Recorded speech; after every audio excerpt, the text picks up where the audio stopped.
I've taken several trainings with Dante when he used to work for the city, and he used to say, it's going to get deep.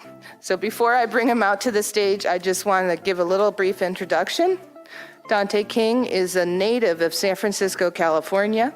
He is an author of the new book, The 400-Year Holocaust, and he is also a professor of American history, African American history, and Black studies. His research interests include the intersections of race, racism, and legality throughout pre- and post-colonial America, and King currently serves as guest faculty at the University of California, San Francisco School of Medicine, as well as the Mayo Clinic. So please join me in welcoming Dante King.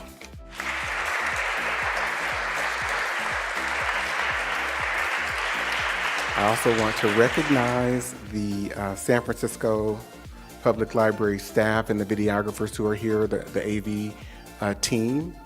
And last but not least, and I have a slide here, I'll come back to that, but my dear, sweet, beautiful mother, who is my best friend. She is responsible for me being able to breathe life every day, and she has nurtured me, her commitment to nurturing me and providing love and care and sensitivity throughout all of my life.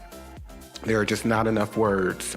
We're going to talk about the evolution and normalcy of white supremacy and anti-Blackness in academic, scientific, and medical philosophy.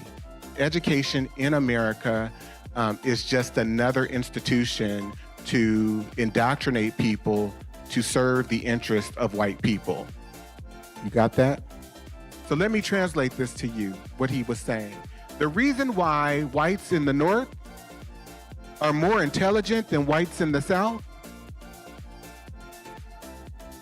is because in the South, there are more Negroes.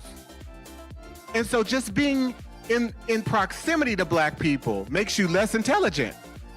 You've been recently awarded the prestigious position of Assistant Professor of Medical Education at the Mayo Clinic School of Medicine.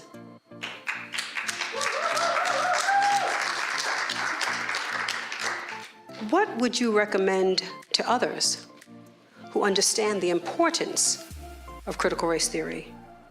What do you recommend they do to promote the inclusion of theories such as critical race theory into educational settings? It's toxic at its roots. And so I think that people need to, we don't have to include necessarily critical race theory or CRT in the way that it is alluded to or the way that it is framed. What we do need to include, though, is an examination of colonial level and state level laws that serve to establish that Black men could be castrated, that serve that Black people could be murdered. These laws read over and over and over and over and over again. If a Black person gets out of line, essentially a white person has the right to correct them and murder them. And if they end up murdering them, then there would not necessarily be any consequences. I teach a course at UCSF. It's called Understanding the Roots of Racism and Bias, Anti-Blackness, and its Links to Whiteness, White Racism, Privilege, and Power. And I had a doctor tell me, he attended the course. He said, when I was at Duke University between 1970 and 1974, I worked with the eugenical sterilization board I was a resident, and I had doctors, and we worked together to go around and locate 16-year-old Black virgins and give them hysterectomies.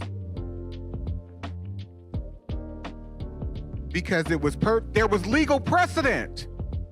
There was academic, scientific precedent to be able to do it. These theories are used to establish, these are the people who developed IQ theory.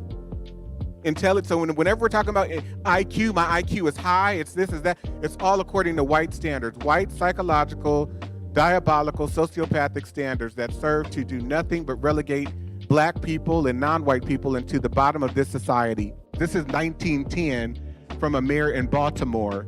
He says blacks should be quarantined in isolated slums in order to reduce the incidence of civil disturbance and to prevent the spread of communicable disease into the nearby white neighborhoods and to protect property values among the white majority. How many of you understand that you can never make it out of this type of situation if you are the person or the group of people who are being targeted?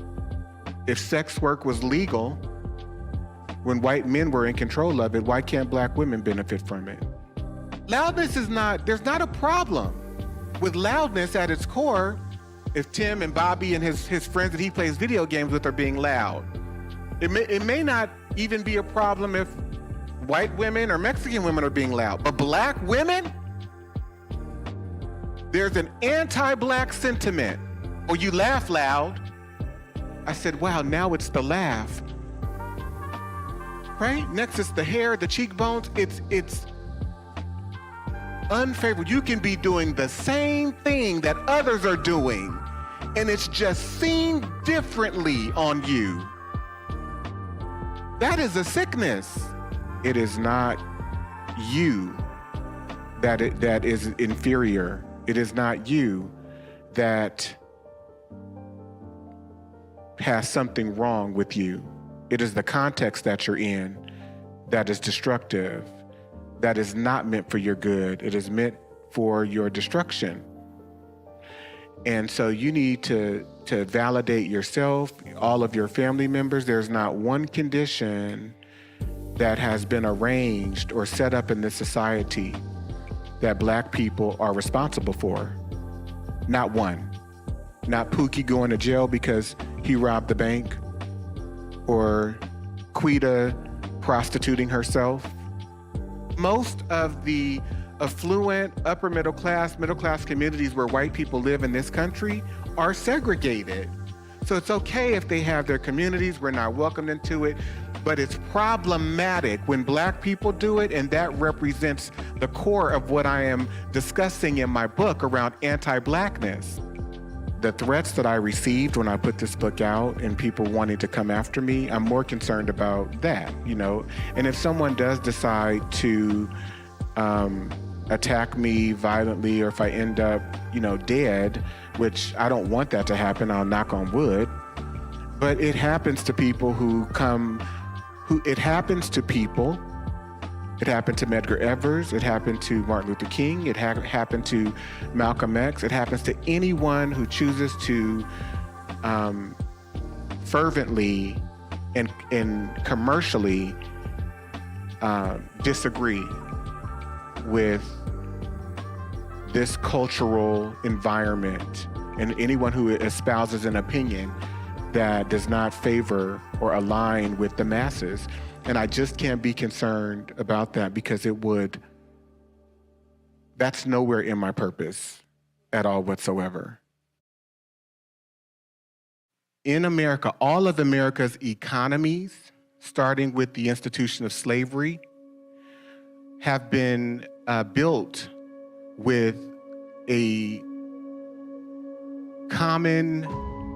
built upon a common foundation. And that common foundation is black suffering and pain. Black people, do you understand what I am trying to emphasize to you here today? There's an obsession that is predicated upon the way we look that allows for continued dehumanization, and we will never be able to escape it because white people in this country have trained everyone in this society to be sociopaths when it comes to black people.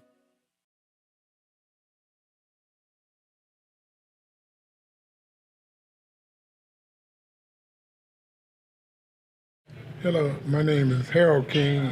Dante King is my son. I'm very proud of what he's doing.